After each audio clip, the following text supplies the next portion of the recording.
Welcome to the Histories, Mysteries, and Conspiracies holiday special. Tonight, we are going to delve into a little bit of Christmas past. Please like, share, and subscribe so you can join us for Season 3. Happy holidays and Happy New Year. I wear the chain I forged in life. The 13 Forgotten Holiday Figures. Introduction. When we think of the holidays, we think of warmth, gifts, and comfort. But for most of history, winter wasn't cozy, it was dangerous. And the figures that ruled this season weren't friendly. They were warnings. These are the 13 forgotten holiday figures, the ones history tried to bury. Kagu Tiol, the pooping log. Catalog, a smiling log that children beat with sticks until it defecates presents. Strange? Absolutely. But beneath the humor is something ancient. This tradition likely comes from pagan fertility rituals where abundance had to be forced from nature. The message was clear. Survival in winter required effort, ritual, and a little violence, even towards something sacred. Krampus. The horned enforcer Krampus wasn't Santa's opposite. He was his partner. While St. Nicholas rewarded the good, Krampus punished the bad, dragging children into the snow or beating them with sticks. He's a leftover from horned pagan gods, repackaged by the church as a demon. Fear worked better than sermons, and Krampus made sure you behaved. Perchta.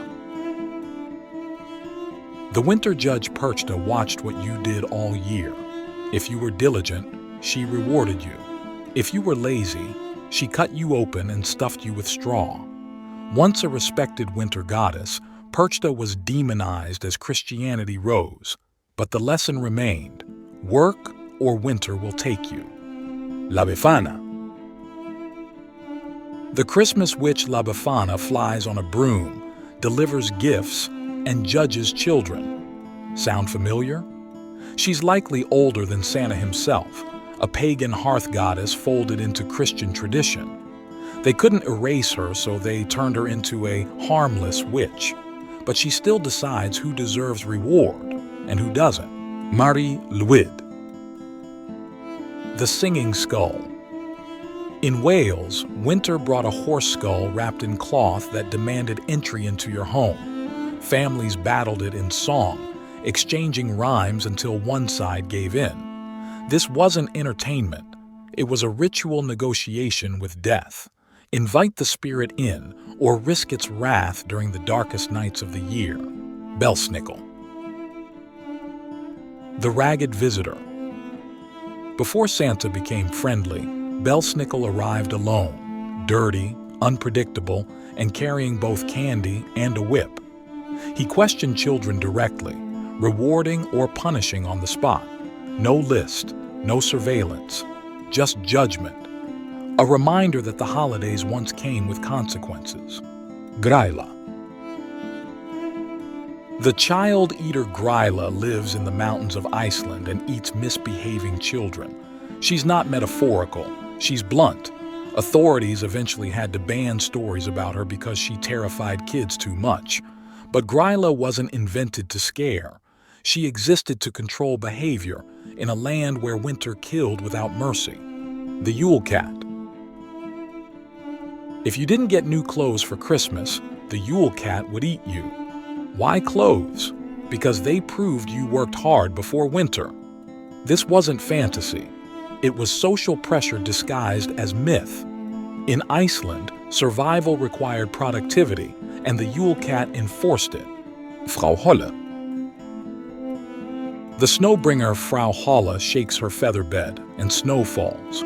She rewards kindness and punishes laziness, often brutally. Like many winter goddesses, she was softened into a fairy tale figure, but originally she controlled the season itself. Snow wasn't weather, it was judgment. Hans Trapp.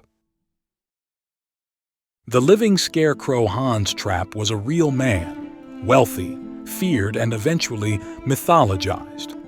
After being excommunicated, he became a monstrous figure who stalked children.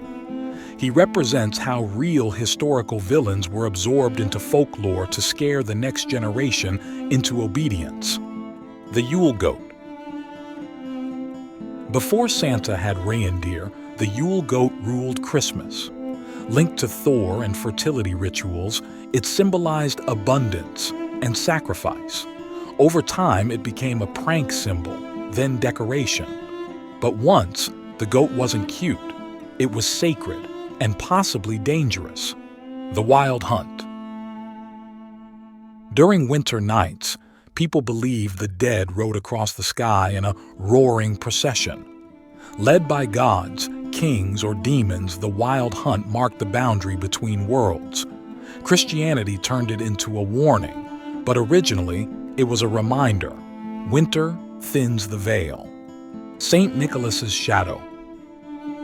Saint Nicholas never came alone.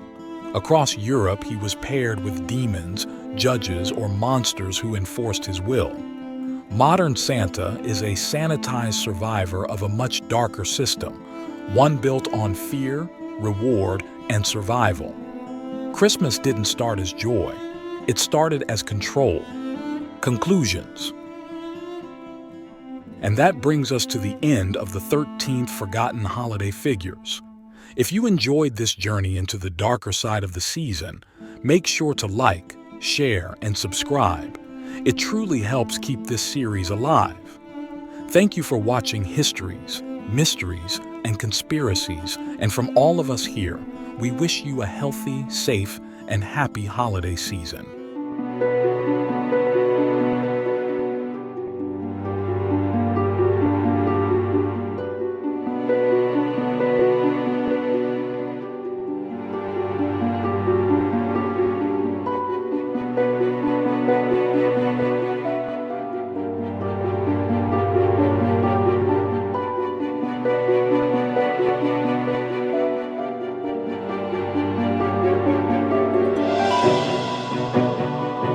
Bravo.